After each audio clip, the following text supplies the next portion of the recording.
Hey guys, thanks for joining us today at Family Shenanigans, Art, Crafts, and Builds.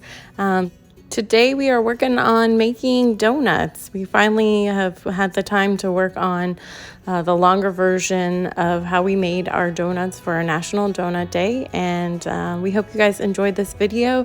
If you do, please give us a like, a share, hit that subscribe button, and let us know in the comments what you think. We always appreciate your comments, and thank you.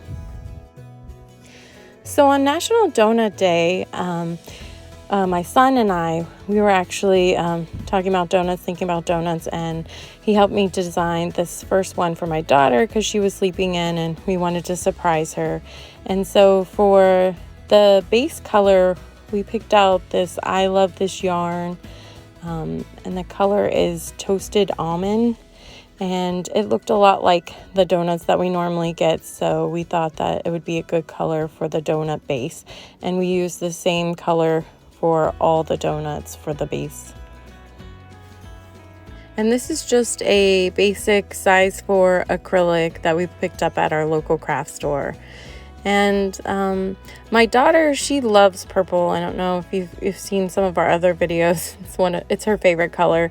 So for the icing, we found this amethyst, and I know that she would love a purple donut in real life. And for the sprinkles, we also found this grape it. I believe that's how you pronounce it, and it's a metallic. It has kind of little shiny sparkles in it. And then for my son, his favorite color is blue, and he helped me pick out the colors for the one that he wanted. And this one for the icing part is periwinkle, and then we're still using the I Love This yarn. And then for the sprinkles, we used royalty, the metallic. And then we thought it would be fun to see what it would look like with like a multicolor sprinkled donut. And so we started out for the icing. We found this metallic, it's aqua sparkle, and it has little specks in there. I don't know if you can see them or not. And that's the color that we used for the icing.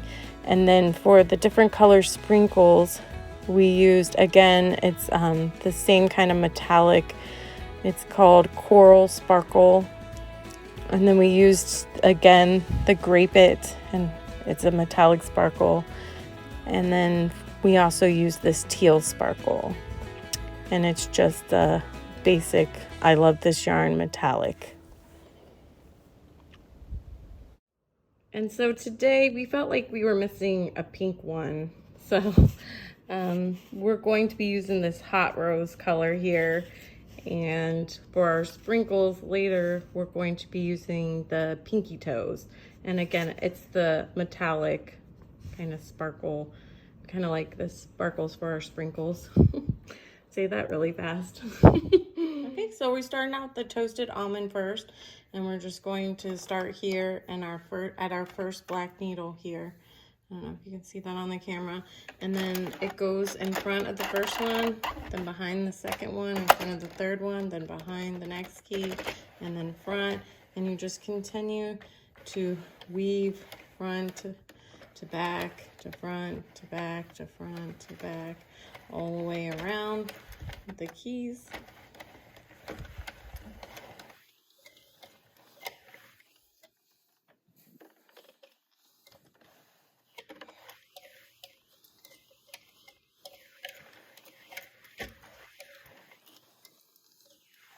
And then the last one here should finish here behind the key.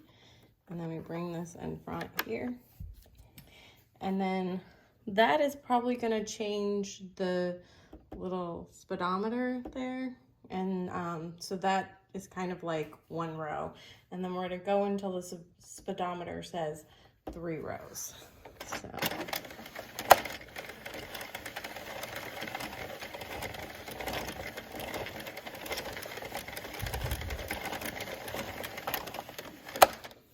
That's row 2.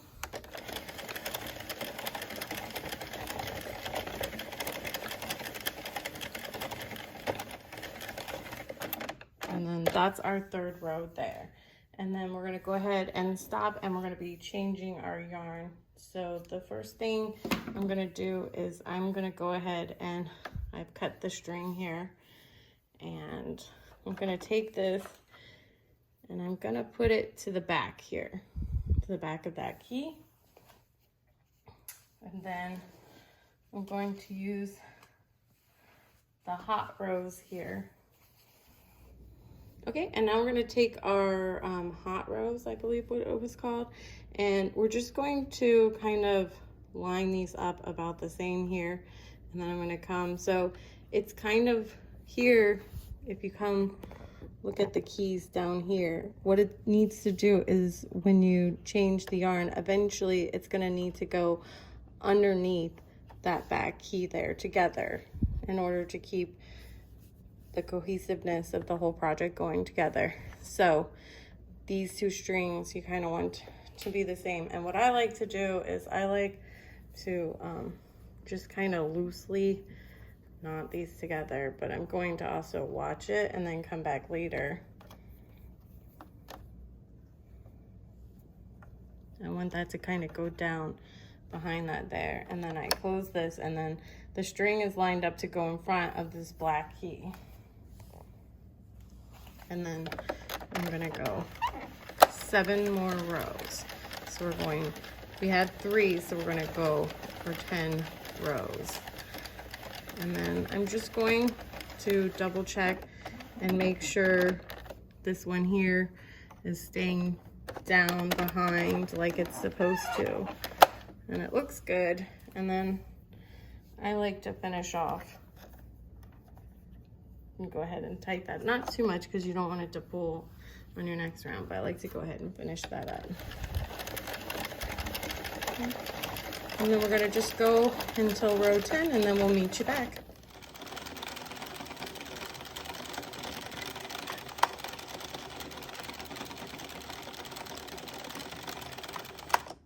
So I don't know if you can see here, but this is where we joined the 2 different colors originally, and we did kind of one knot, and I like to go ahead and add a second knot in there. So I'm gonna add a second knot in there. Okay, so now that we've done the 7 rows of the hot rows, we're gonna go ahead and do the same process again. And then you can see we're going to have the yarn here going to the back, and then we're gonna get this toasted almond, and we're going to lay it here again the same way. And they're both kind of in the back here, and it's gonna end up going in the front of this key. And then again, I like to just do like a loose knot to kind of hold that place there, but not too much. So I want it to go down like the other ones, and go underneath the red eventually in the next row. So we're just gonna close this here, and then we're gonna start working around, and then we're gonna finish the toasted off with 10 more rounds, so it'll be a total of 20 rounds altogether. Okay.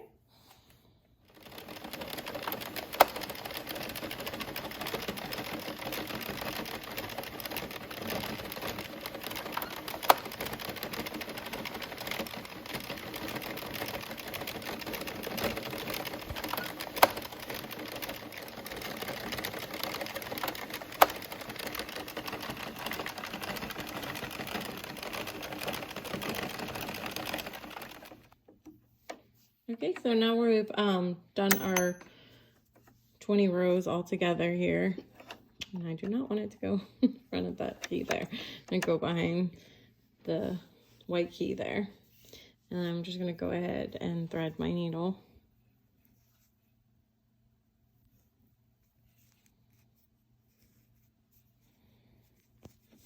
And then I'm gonna move the keys a little over, and then I'm gonna go ahead and start picking up my stitches and pulling my yarn through. And I'm just gonna do this process all the way around. Gonna pick up a stitch, pull it through the yarn, pick up a stitch, pull it through the yarn, and as you get it a little faster, you can pick up several stitches at the same time. Just be careful not to drop any.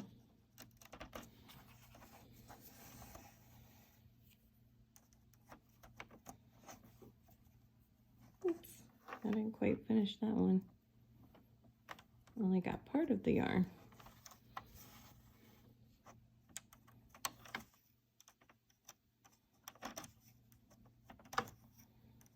And we're just gonna continue to bind off, and then we'll meet you back and show you how we sew it up. Okay, now that we have our swath done, we have 3 rows here, and then we have the 7, and then we have the 10 for a total of 20 rows all together. And then we just kind of went ahead and started cinching it in on both sides here.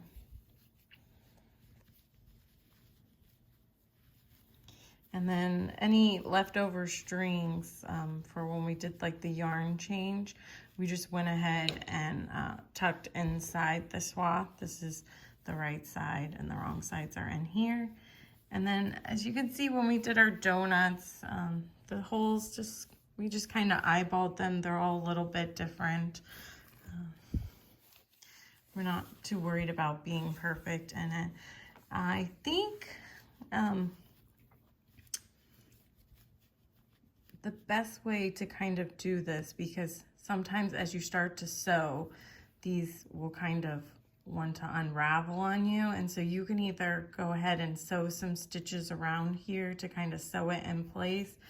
But I think what I'm gonna do is I'm just gonna go in the back and then make sure that my hole is kind of the size that I want. It's kind of like a finger, a little bit more than a finger, more like a thumb size maybe there that I have. And then I'm just gonna take this string from the back, and then I think I'm just gonna go ahead and knot these together. I've been sewing for so long, so many decades, since I was a little girl. I kind of do things on instinct, but I don't know if you're kind of new to just sewing and crocheting, you know, you might need some more technical ways of how to do it. So I think just to kind of hold that into place, to hold the size that you want into place, it's probably best to go ahead and give yourself a knot there. You don't have to do it this way. It's just kind of, if you're new, it'll kind of secure it, make it a little bit easier as you sew it along. And then it's kind of like the same technique, I would say, if you've ever sewed a pillow before. We're just gonna go ahead and knot the needle.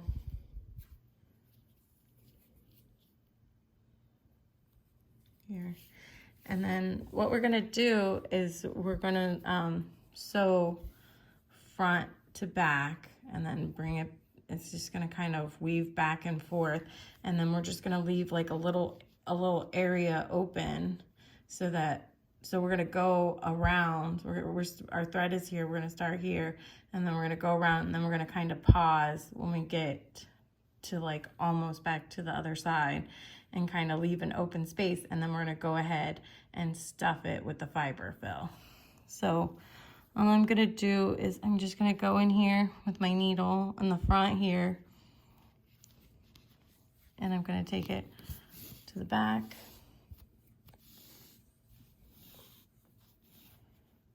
And then I'm gonna move over a little bit, and then I'm gonna go from the back to the front.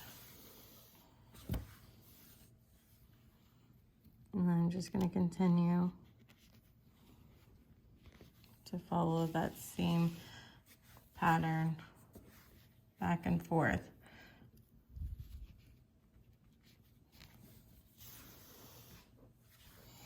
We're just kind of sewing it closed, basically.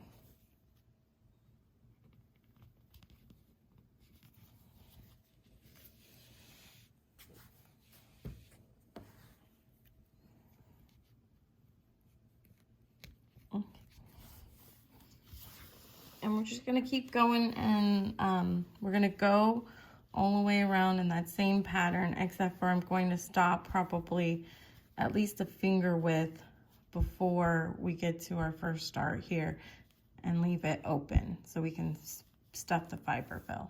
Okay, and we'll meet you back in a few minutes. Okay, so we've sewed this area all the way up and we have kind of like a hole left here.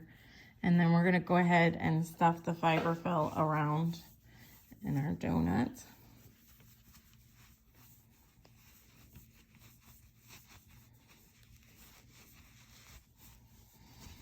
And there's kind of a bunch of different ways to do the donut here. You can stuff it and then kind of draw it in and then sew it up if you know, are kind of used to sewing and that's a little quicker for you. That's kind of one way to do it. Or the other way is to, you know, make a hole.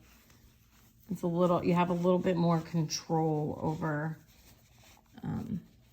how the size of the hole, if you do it the way we've done it, where you kind of go ahead and knot it together and then sew it partially closed.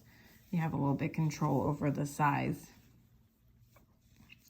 And there's also, if you did it the other way where you just went ahead and stuffed it and tried to sew it down together, if you were to get, like your hole would get off on you and it would start to widen maybe more than you wanted, you can just use the string that you're, like say the string here, and then you can kind of just sew some stitches around here until you kind of draw it in together and you kind of close your hole in a little bit there. So that's kind of like a little troubleshooting tip there if you have any issues with, oh, you know, I want my hole to be a little bit closed in more. You can always go back with your string and use it to sew it up a little tighter. And we're just gonna go ahead and continue to stuff it, and then I'll show you how we finish it off. Okay, so now that we have our donut filled with the fiber fill, we're gonna go ahead and this hole here where we stuffed it, we're gonna go ahead and finish the same pattern of working from one side to the other, then picking up some stitch and working back. So we're just gonna grab some here and we're gonna try to close in the fiber fill.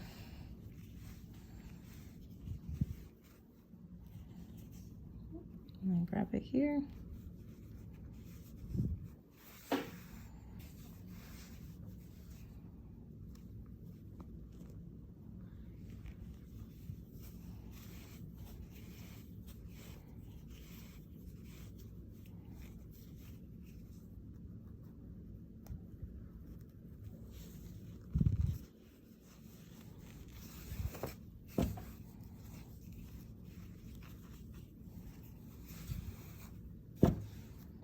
And we're just gonna continue to go until we get to the end, and then we're gonna take a knot at the end, and then we're gonna bind off.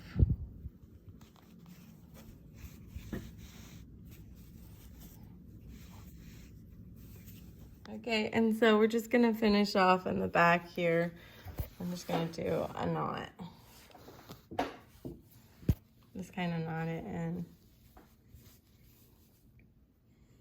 And like with sewing, I like to do a couple knots to make it sure that it stays together. All I'm doing is basically making a loop, pulling the string through at the center and then pulling it through. And then I'm gonna take the leftover string and hide it inside the donuts.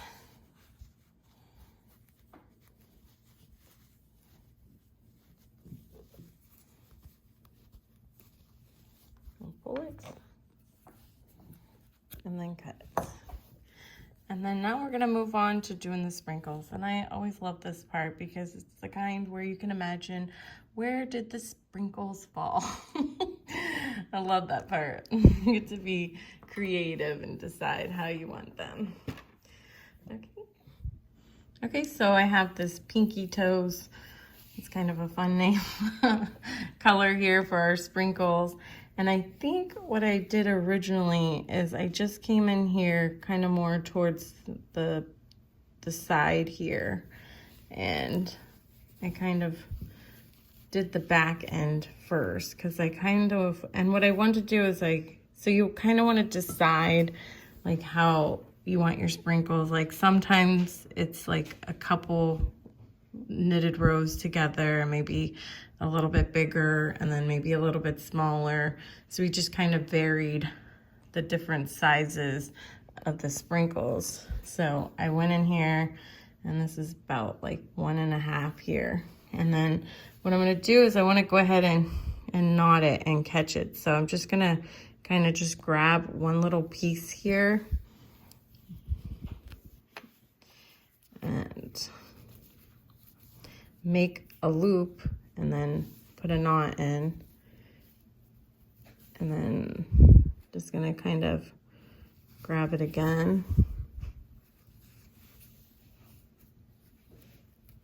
and put the knot here, and then I'm gonna go ahead and tuck that inside my work and kind of hide that away. So it's pretty much hidden away. And then this kind of got a little bit pulled down.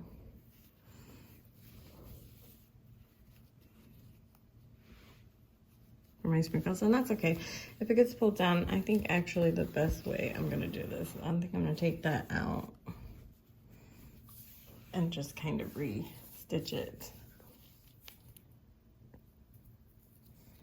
Takes a little practice to kind of figure out how you want the sprinkles and kind of get that to lay flat. And then I'm gonna go here, and then so the thread will kind of go over here, and then I want to have it come up in a different area for the sprinkle. So I'm pulling this one through like this, and you see how there's kind of like a sprinkle there. Don't usually, it kind of tucks in there a little bit. I'm not too worried about that. And then now, again, we're on the top side with our thread, so I'm gonna decide I want to sprinkle there, and I kind of want to vary the direction. So I think maybe this time I'll go this way, and then I kind of want to know where I'm gonna come up again, so I might go that way. So the string is on the top side here, and then it's kind of tucked under, and then I think I want to kind of do a loop under to kind of have it go back this way, and then I'll come back over here. And you can just kind of play around with where the sprinkles go, but try not to pull the string too tight. It's easy to kind of pull it tight, but you want to kind of leave it there. And then you just kind of have fun with where you might think that the sprinkles were falling on the donut as you are doing it. So this top one here, and then I think I might go down here and then come up over here somewhere. So the top part's my sprinkle, and then I kind of travel through the donut to get to the next spot where I might want to lay my next sprinkle. And then I just kind of do that all over until I have kind of a sprinkle pattern that I like, that looks good. And it's kind of fun to decide how you like the sprinkles. And we'll meet you back when we're all done. We're just gonna go ahead and continue to do our sprinkles. All right, we're all done. We finished our sprinkles, and we finished off with a knot, and then we just tucked our extra yarn back through the donut itself to kind of make sure that it stays in there secure. And this is our finished donut. And we hope you guys enjoyed this video. If you do, please give us a like, a share, hit that subscribe button. Let us know what you think in the comments, and we hope you enjoy this video. Thank you so much for tuning in.